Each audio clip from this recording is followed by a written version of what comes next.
Voilà, fidèles téléspectateurs, c'est un nouveau départ pour tout le monde, un nouveau départ pour votre chaîne Média Business Télévision, parce que nous avons décidé de se dire certaines vérités sur ce plateau de MB Débat.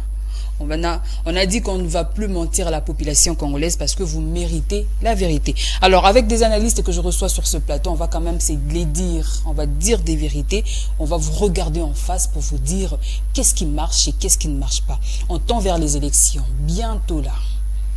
Mais alors, qui méritera notre voix, votre voix? Qui va le mériter? Il faudrait vraiment qu'on soit conséquent, qu'on soit sérieux dans notre choix. Même avec des députés qui viennent nous offrir des polos, qui viennent vers nous avec des discours, je ne sais comment, il faut quand même les peser. Hein? Est-ce que celui-ci, s'il va, ça sera pour le ventre ou ça sera pour nous, la population? Parce qu'on en a marre. Alors, sur ces plateaux, le réel plaisir, comme je l'ai dit toujours, ça fait un honneur de le recevoir. Monsieur Gandhi Kassende, vous le connaissez très bien. Bienvenue à vous, Monsieur Gandhi.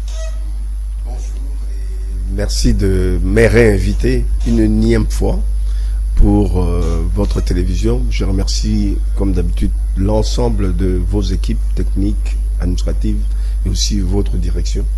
Et sans oublier les téléspectatrices et téléspectateurs qui nous regardent.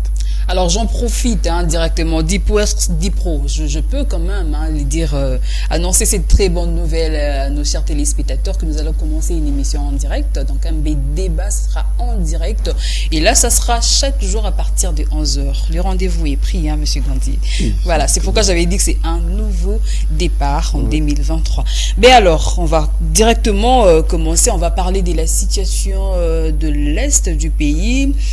Il y a tellement de localités déjà prises. Bon, là, notre armée, on ne les sent pas. C'est ce que moi j'ai dit toujours. On les sent vraiment pas. Je ne sais pas, c'est vrai, vous allez me poser la question, vous voulez qu'on les sente comment?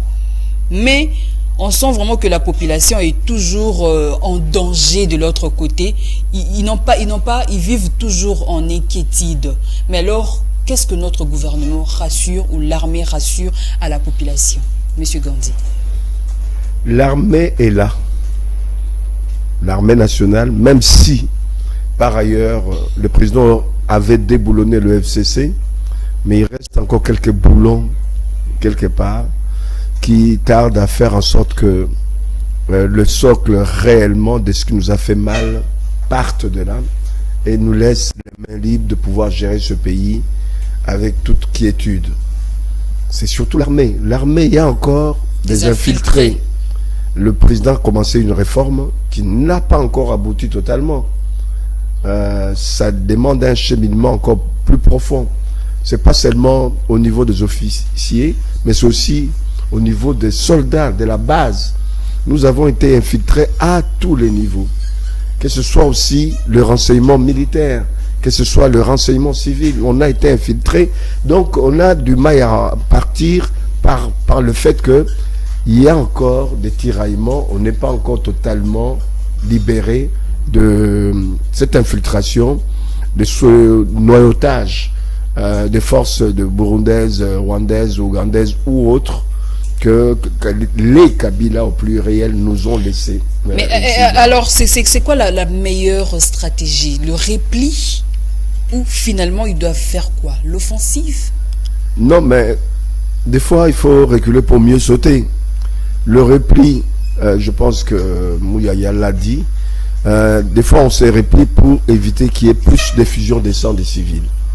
Mais un repli stratégique, un repli aussi qui peut nous permettre de faire un contournement, de pouvoir faire en sorte que ces gens-là soient complètement encerclés. Mais pendant ce temps, c'est les sangs de Congolais qui coulent toujours. Mais ça fait plus de 20 ans que le sang de Congolais coule. Le sang de Congolais coule pourquoi? Pour que le Rwanda soit qualifié des pays qui se développent mieux que la plupart des pays africains.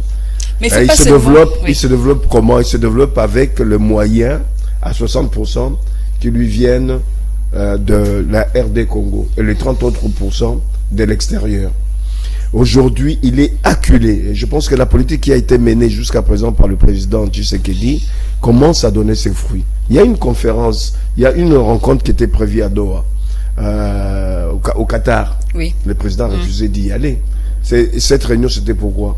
C'était pour essayer de rapprocher les vues entre Kagame et le président de la République. Oui, mais je viens d'apprendre encore qu'il a demandé au président de l'autre Congo, Brazzaville, pour qu'il soit les médiateurs aussi entre les deux. Non, mais là, c'est pour le problème sérieux d'argent.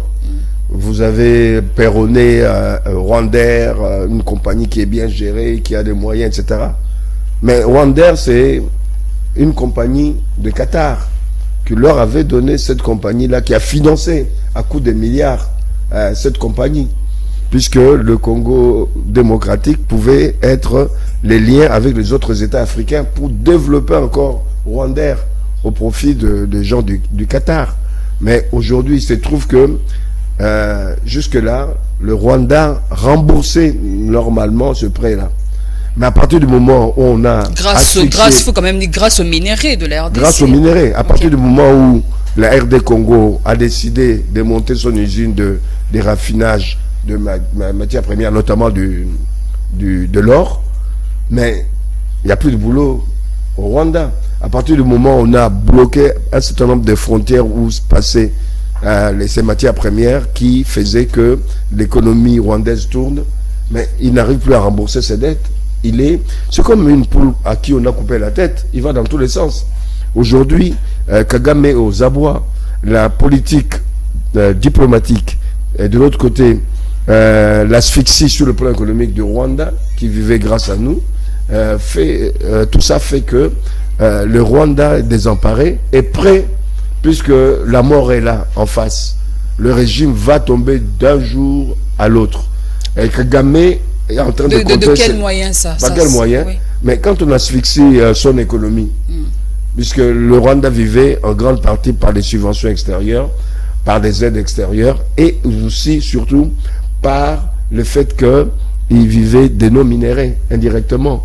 En cela, non seulement par rapport aux forces négatives qui attaquent l'Est, mais aussi par rapport à certains de nos dirigeants, qu'ils soient des députés ou mais autres. Justement, c'était là au fait ma question. Pourquoi on pointe seulement du doigt le Rwanda aussi longtemps qu'il y a également nos députés, nos ministres qui ont la même mise également sur cette affaire? Certains de nos députés, pas tous, certains de nos ministres. Oui, mais là, c'est là que je fustige beaucoup Mbosso en disant il était un des premiers à dire cela du haut de sa tribune.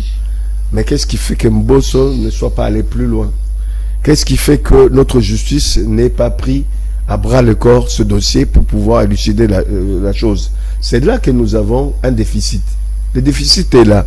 Et moi, j'espère, quand le président de la République mettra en place le gouvernement qui va arriver d'ici quelques jours, d'ici quelques semaines, que non seulement on sortira des gouvernements éléphantesques, on va réduire drastiquement, je l'espère, le nombre de ministres, comprimer un certain nombre de ministères et choisir les gens qui, en technicité, peuvent apporter à ce pays. Il ne reste pas beaucoup de temps, il reste 11 mois, mais au moins qu'on sente que cette fois-ci, ce sera peut-être des vrais warriors, peut-être il faut changer de nom puisque le warrior... Et si par malheur, et que la population révolte ces députés-là, certains de ces députés-là qui ont la main sur l'Est du pays, sur nos minéraux aussi. Hein. Mais c'est pour ça qu'il faut le dénoncer publiquement, savoir qui. Mais qui doit dénoncer? C'est ça le problème. C'est la presse, c'est la justice, c'est le Parlement. Je pense que s'ils sont réellement des patriotes, à eux de jouer. Qu'on le veuille ou non, moi je pense comme celui qui, parmi ceux qui dorment, à l'Assemblée, comment il s'appelle, c'est le gros là qui... Molière, de Molière. Il a dit au moins la vérité. Il dit que il est sûr que parmi eux, au moins 80% ne seront pas réélus. Mais ce ne sera pas la première fois. À chaque législature, la plupart qui sortent, au moins à 60-70% sautent. Là, ce sera peut-être un peu plus que 80%. D'autant plus que vous avez vu vous-même que le FCC et le PPRD et le FCC ne veulent pas ils ont boycotté l'enrôlement aux élections. Qu'ils disent qu'ils ne veulent pas aller aux élections. Ils boycottent l'enrôlement, pourquoi? Puisqu'ils ne veulent pas aller aux élections. Pourquoi ils ne veulent pas aller aux élections? Ils ont eu des moyens, ils ont encore des moyens, ils ont dû faire des sondages. Et ce sondage-là, tous ces sondages leur disent que s'ils vont aux élections, ils seront laminés.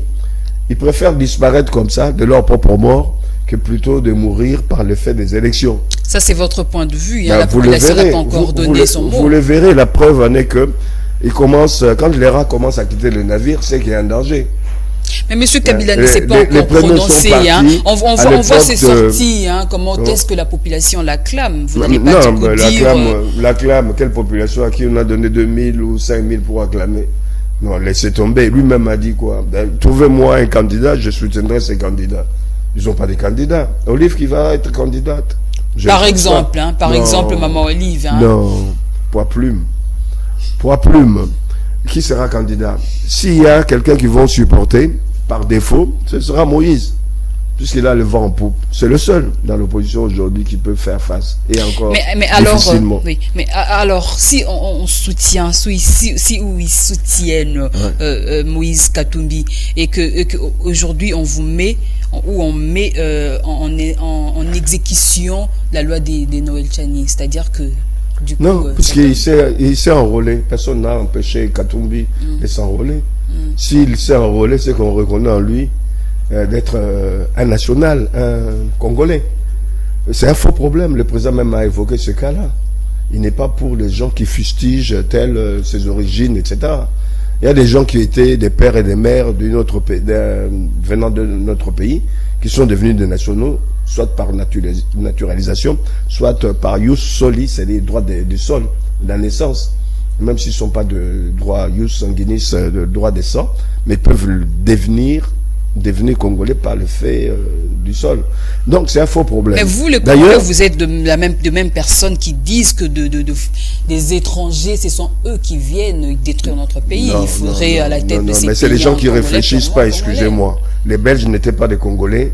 Ils ont fait de ces pays-là ce qu'il était jusqu'en 60. Ils n'étaient pas des Congolais. Mais quand les Congolais ont pris la relève en 60 jusqu'à ce jour, qu'est-ce qu'ils ont fait? Qui a détruit le pays ici?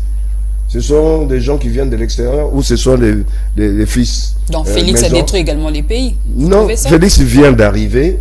Donnons-lui le temps de corriger des erreurs passées. Il y a eu pas mal d'erreurs. Donc ça veut dire que pendant ces 4 ans, il n'a pas pu corriger. Non. Il va corriger les 32 ans de Mobutu, il va corriger les 18-20 ans de Kabila en 4 ans. Non, c'est pas un magicien. Les 32 ans de Mobutu, vous parlez? La destruction du pays commence quand? Même avant Mobutu. Ça commence même avant Mobutu. Le pays s'est détruit petit à petit. Et les Kabila sont venus réellement mettre le pays dans le gouffre. Et vous voulez qu'en 4 ans, on puisse réaliser une destruction massive de ce pays. Quand vous regardez les indicateurs, puisqu'on peut parler politique et parler sentiment, ça ne va pas ensemble. Quand vous regardez, ne serait-ce qu'au niveau des indicateurs socio-économiques, il y a quand même une certaine évolution. Je vous donne un exemple simple. Kabila père arrive, un militaire touchait $100. Vous êtes d'accord avec moi?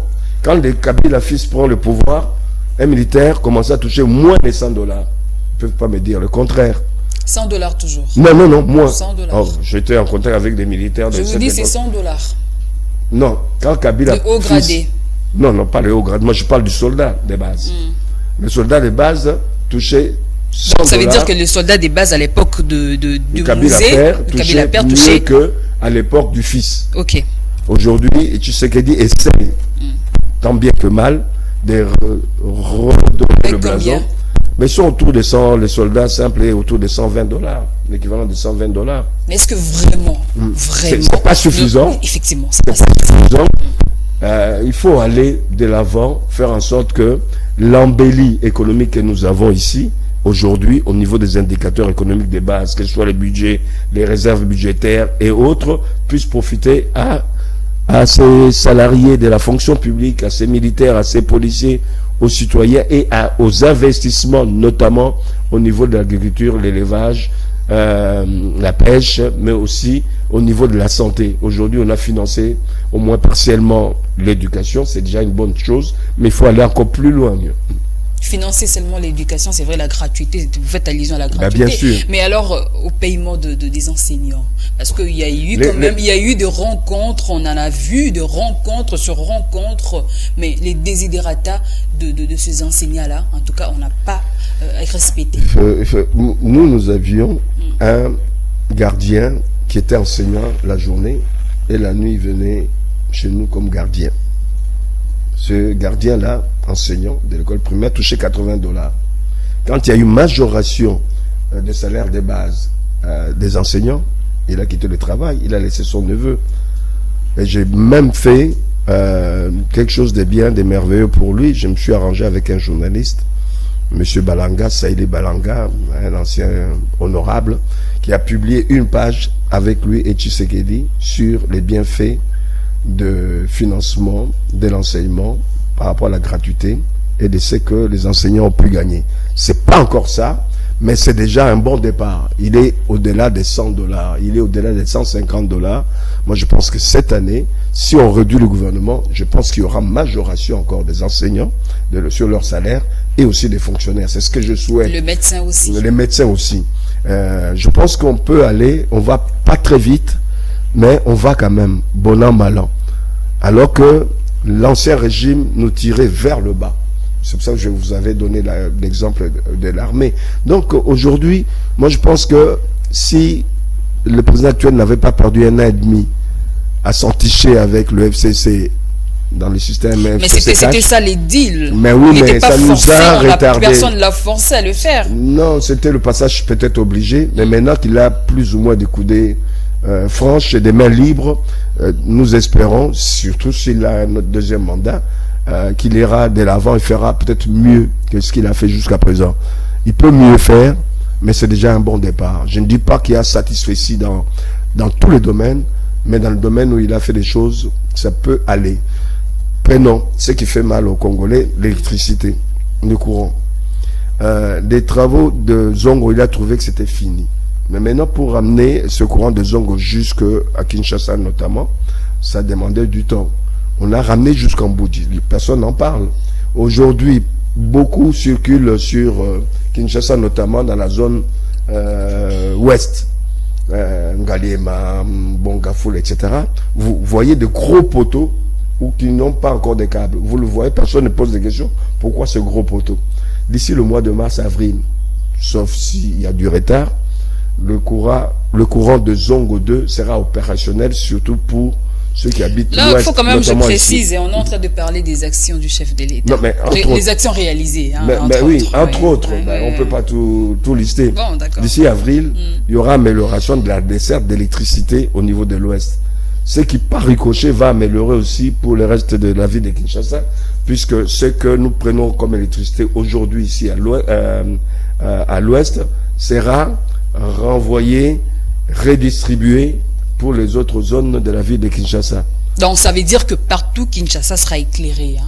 Mieux qu'aujourd'hui. Mieux. Et ça va améliorer par ricochet aussi. Le problème des délestages, on en aura. Il y en aura, mais ce sera réduit. Délestages, il y en a partout. En Afrique du Sud, c'est même pire qu'ici.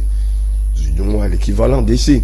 Au Congo, Brazzaville, c'est pareil. Mais nous allons petit à petit améliorer. Alors, quant à l'eau, qu'est-ce que vous en dites? Vous savez bien que l'eau, pour distribuer de l'eau, dans d'autres communes, ça coule pas. Notamment ici, dans l'ouest.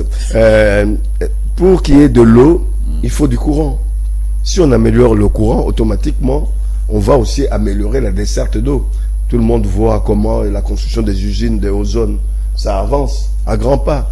Les usines de Lemba Imbu ou d'Enjili, ça avance. Ce sont des choses concrètes. C'est pas des discours, il n'a pas de diplôme, etc. Des discours populistes. Populistes, dire tu sais qu'il n'a pas de diplôme. C'est pas les diplômes qui font le travail.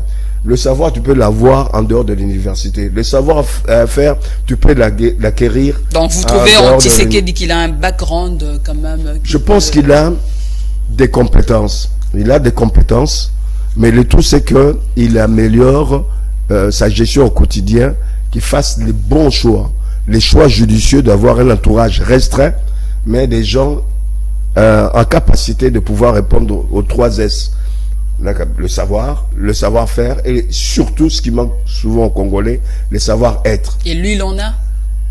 Je pense qu'il en a, mais qu'il peut corriger certains trucs, puisque il va beaucoup plus avant de prendre des décisions en longueur. Ça, il peut corriger avec le temps. Mais dans l'ensemble, c'est un des meilleurs qu'on aura parmi les présidents de la République. J'ai jamais parlé de lui. Parmi Moïse Katumbi. Non, Moïse. Parmi Matata Ponyo. Moïse a beaucoup de cadavres dans son placard. Matata Ponyo, n'en parlons pas. Comment, Premier ministre qu'il était, combien il gagnait des salaires pour construire une université à l'Est? Alors que, étant Premier ministre, il devait privilégier les biens communs des Congolais, construire une université, certes, aux frais de l'État, certes, mais une université de l'État.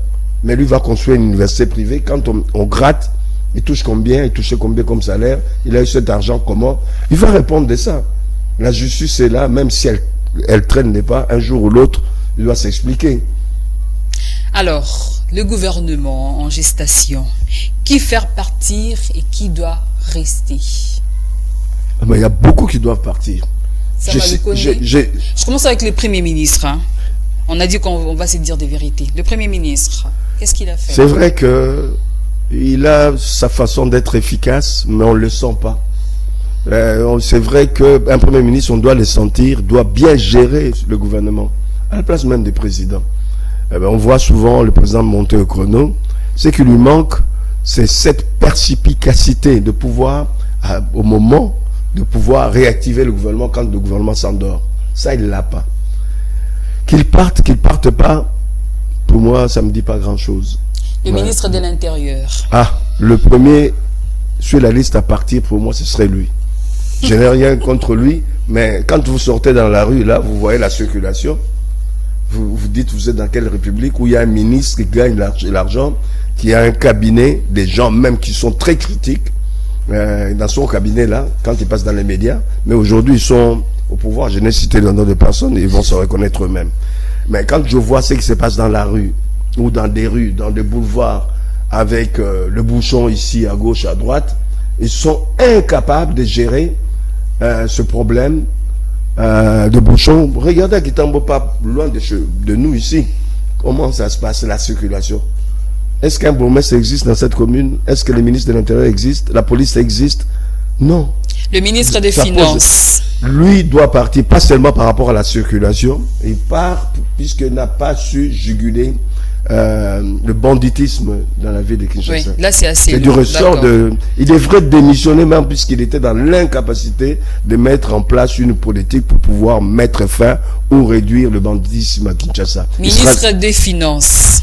Ah, j'ai du mal, mais quand on regarde les chiffres, au niveau des résultats, il a l'air d'être bon. Mais le côté négatif que je trouve en lui, c'est que quand il faudra financer des opérations, il a tendance à... Quelle opération? Par exemple, on me doit $50 000. On vous doit à vous? Non, par exemple. Un exemple. Ça va traîner les pas et il faut passer par des intermédiaires qui vous ponctionnent des pourcentages. Des 50 000, vous allez arriver peut-être à 25, 30 000. C'est quoi ça? Le ministère des Finances, il a bien géré plus ou moins quand on regarde les résultats par rapport au gouvernement passé que nous avons eu, presque depuis 60. En même temps, économie, hein, donc c'est lui qui gère. Il a bien géré.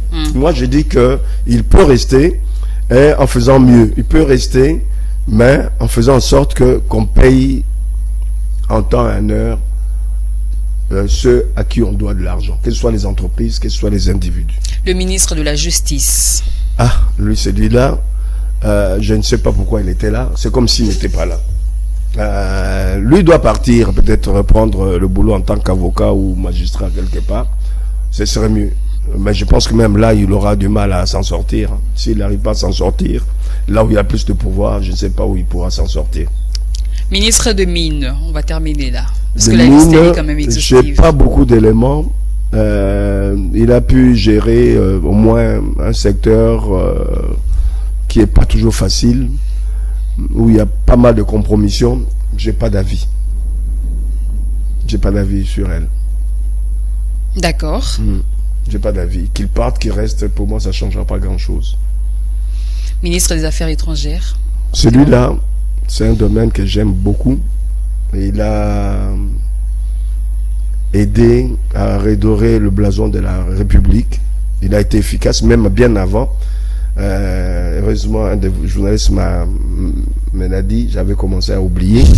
Il a joué un rôle important pour qu'on arrive aujourd'hui, au niveau de la CENI, à pouvoir enrôler les gens. C'est quelqu'un qui a été très actif de ce côté-là, qui est resté actif cette fois-ci au niveau des affaires étrangères. On devrait le laisser. Alors déjà, le chef de l'État a une grande difficulté d'avoir une bonne équipe. On a déjà vu avec ses conseillers, mais et surtout avec le gouvernement de Warrior. Est-ce que si on lui donnait encore l'opportunité d'avoir un deuxième mandat, est-ce qu'avec les castings qu'il va faire, seront-ils, eux tous, à mesure de nous donner de résultats qu'on entend? Je pense que oui. Aujourd'hui, on donne la paternité au président de la République d'avoir étoffé la présidence avec beaucoup de gens, notamment venant de la Belgique, notamment du Canada et des États-Unis. Moi, je pense que le travail était fait déjà au préalable par son ancien directeur de cabinet. On ne le cite pas. Qui a multiplié le nombre des conseillers à la présidence.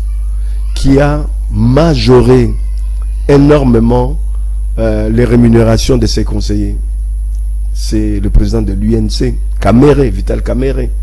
Pour l'essentiel, c'est lui qui a fait le travail. C'est pas le président de la République. Était-ce pour satisfaire le président de la République à l'époque? Était-ce pour dire que on ouvre beaucoup plus sur des gens qui sont originaires d'eux pour ne pas être catalogués, etc. Je crois que Kamere a joué un jeu là-dessus énorme, pas dans le bon sens. Kamere a toujours été, dans sa vie politique, quand il avait des responsabilités à vouloir multiplier par 2, par 3 les salaires. Même quand il était au niveau du Parlement, j'aurais voulu qu'à l'époque, qu'il ait pu imposer ou du moins influencer le Parlement, partant de l'Assemblée générale, de multiplier par 2, par 3 ou par 5 les salaires des bases des fonctionnaires. Ce qu'il n'a pas fait. Mais il est fait beaucoup plus aux gens qui étaient déjà nantis. Donc, mais vous ne trouvez pas Kamere être un élément de grande taille quand même, de grande taille plutôt, pour booster au fait les choses dans ces pays? Kamere, c'est vous qui croyez. Je disais aux gens, puisque Kinshasa disait, du moins un certain nombre de gens, qu'il est sorti de la prison, il a été blanchi, il sera nommé Premier ministre. J'ai dit, erreur à pas faire. Quand on regarde le sondage au niveau de l'opinion que moi-même j'ai fait personnellement, ça a la valeur limitée.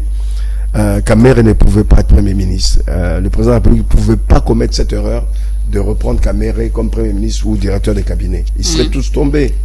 Ils seraient tous tombés comme un fruit mûr, etc. Il a bien compris, il a été bien conseillé. Kamere est mieux là où il est, comme ça, dans l'anonymat, jusqu'à nouvel ordre. D'accord. On va parler de cette grève des agents de la CENI. Alors, on a ajouté, on a prorogé, de 25 jours. De 25 jours. Mais les agents sont partis en grève. Comment est-ce que la population va s'enrôler encore? Non, c'était juste un petit débrayement pour pouvoir faire en sorte que on puisse leur donner l'entièreté de ce qui était prévu comme salaire. C'était simplement pour ça. Je pense mais ils n'ont pas encore repris, non, pas du tout. Moi je me suis fait enrôler il y a 2 jours au niveau de Ngalié Maïsi, Jean 23, Saint-Léopold. Ok. On était en train de les payer il y a 2 jours. J'ai pris d'autres renseignements par ailleurs. Ils sont en train de les payer. Mais rater déjà ces 2 jours-là, c'est quand même... non, ils n'ont pas débrayé 2 jours. C'était entre la fin de la période qui était définie d'1 mois et cette période de 25 jours qu'on a rajouté. Il fallait qu'on puisse liquider ce qui était comme contentieux dans la première partie et puis reprendre la deuxième partie sans contentieux. C'était ça en fait. Kinshasa a l'habitude d'amplifier, surtout certains hommes de l'opposition, d'amplifier les choses. Moi j'ai discuté avec certains d'entre eux, j'ai été enrôlé rapidement, sans anicroche. À Ngalié Maïsi, à Saint-Léopold, j'ai dit bravo à cette équipe-là. Le travail s'est fait bien, rapidement, sans parti pris. Et des machines en bon état? Qu'une seule machine, mais qui fonctionnait. Qu'une seule? Qu'une seule machine, mais ça avait l'air de fonctionner, puisqu'il y a des jours où ils arrivent à 50, il y a des jours qu'ils arrivent à 60, 70. Il est arrivé que Saint-Léopold puisse enrôler 100 personnes. En un jour. En un jour. Donc il faut dire qu'on ne peut pas globaliser les choses. Ça dépend des équipes, ça dépend de la technicité de ces équipes-là, mais ça dépend aussi des gens. Là, on n'arrive pas à dire les choses. On attaque toujours ceux qui sont là à diriger. On nous a donné la possibilité, puisque tout le monde a les téléphones ici, on nous a donné la possibilité de télécharger. Mais moi j'ai essayé, hein, ça n'a pas marché. Hein, après l'émission, moi je vais vous montrer. C'est-à-dire télécharger l'application. Cette application fera en sorte que vous gagnez du temps. Vous ne restez pas longtemps. Mais quand vous les faites, il faudrait aussi aller dans des centres pour... oui, il faut aller dans les centres. Vous êtes parmi les prioritaires, puisque vous ne prenez pas beaucoup de temps. Vous remplirez là-bas juste une fiche.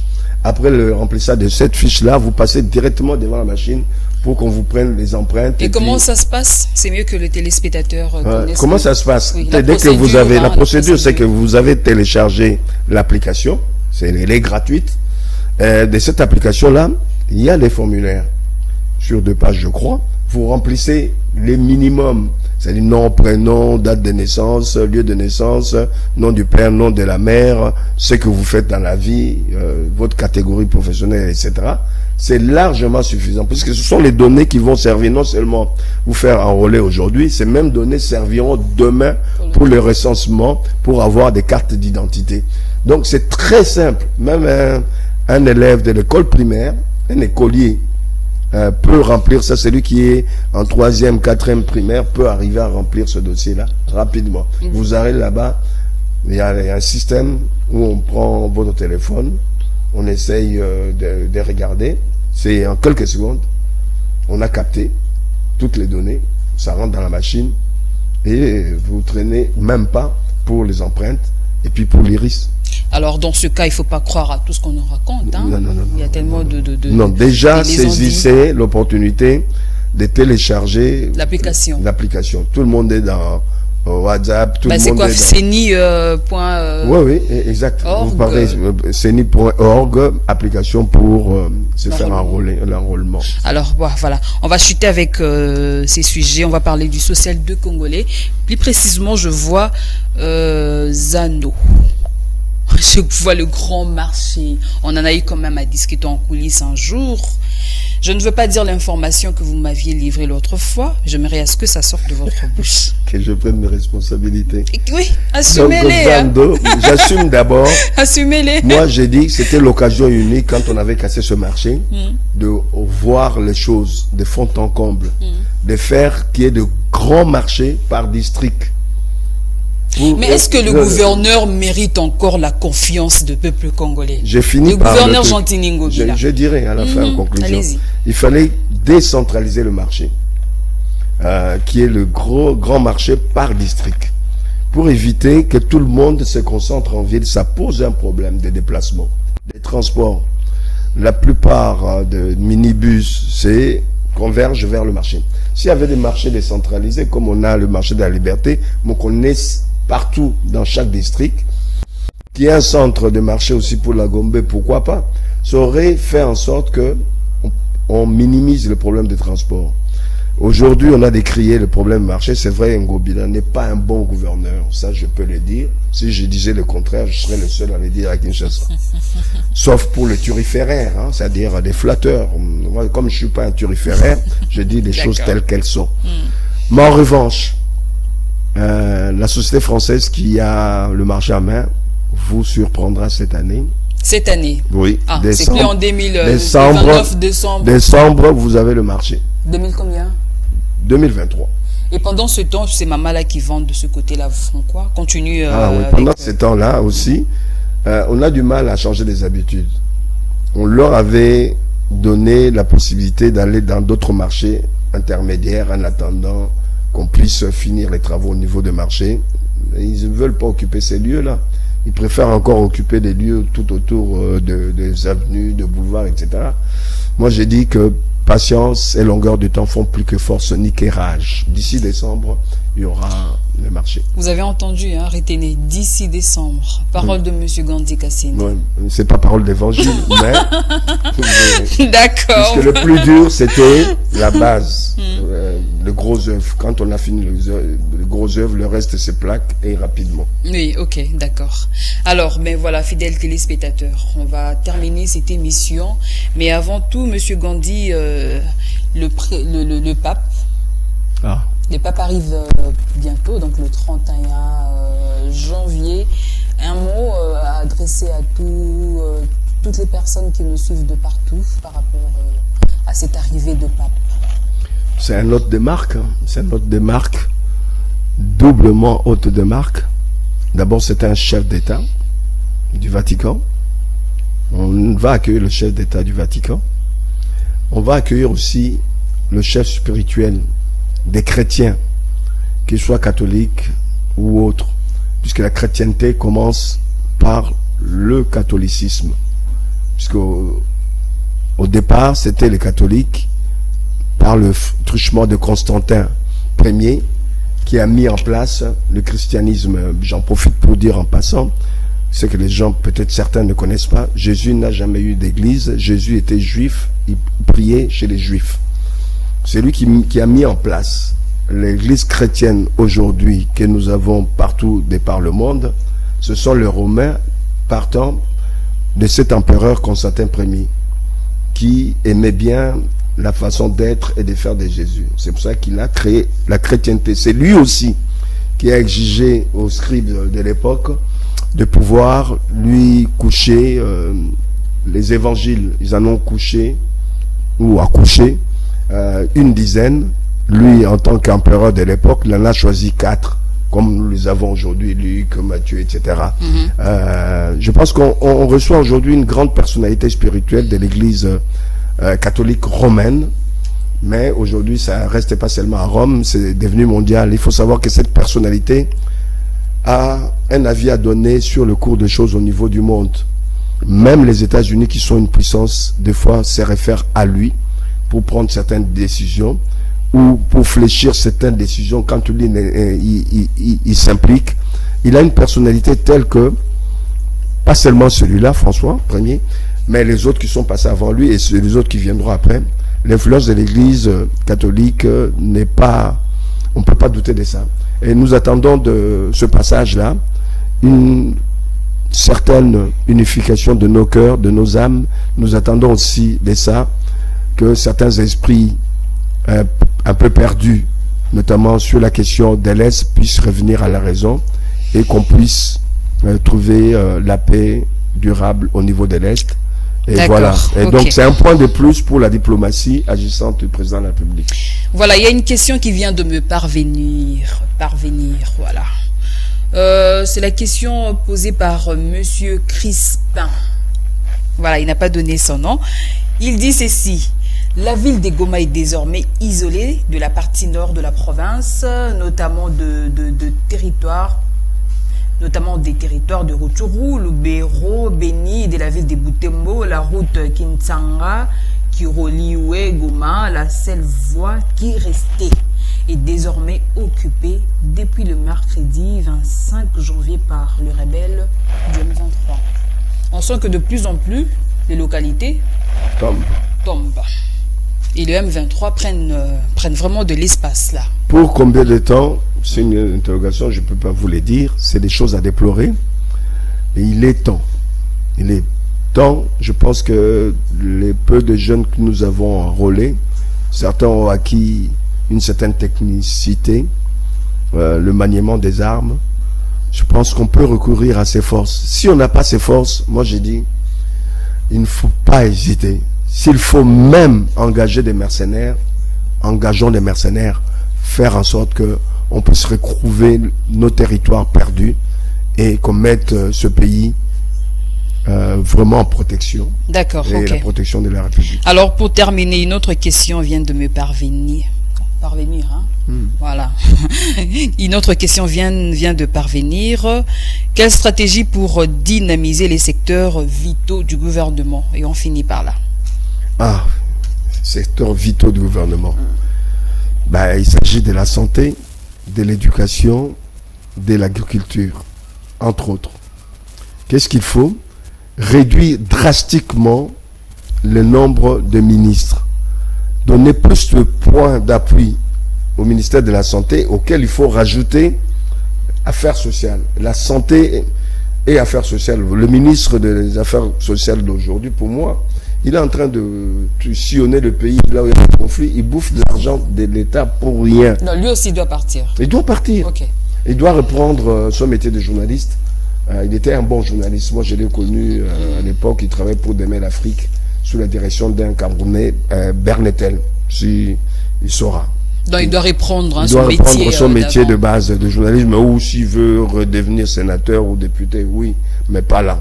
Donc, la santé et les affaires sociales ensemble. L'éducation nationale, un seul ministère auquel il faut rajouter la jeunesse et sport. Voilà le déboire de Léopard. On a un ministre des Sports. Quelle politique de sport nous avons? Je l'avais oublié. Il doit également partir aussi. Non, il doit partir. D'accord, ok. Il devrait même démissionner avant même qu'on le fasse partir. D'accord, merci beaucoup. Voilà, cette émission est terminée. Fidèles téléspectateurs, cette émission est terminée. Merci, Monsieur Gandhi. Merci à vous. Je vous retrouve la semaine prochaine. D'accord. D'accord. Alors, fidèles téléspectateurs, je vous retrouve également la semaine prochaine. N'oubliez surtout pas notre rendez-vous. Donc, on se retrouve chaque jour, lundi à partir...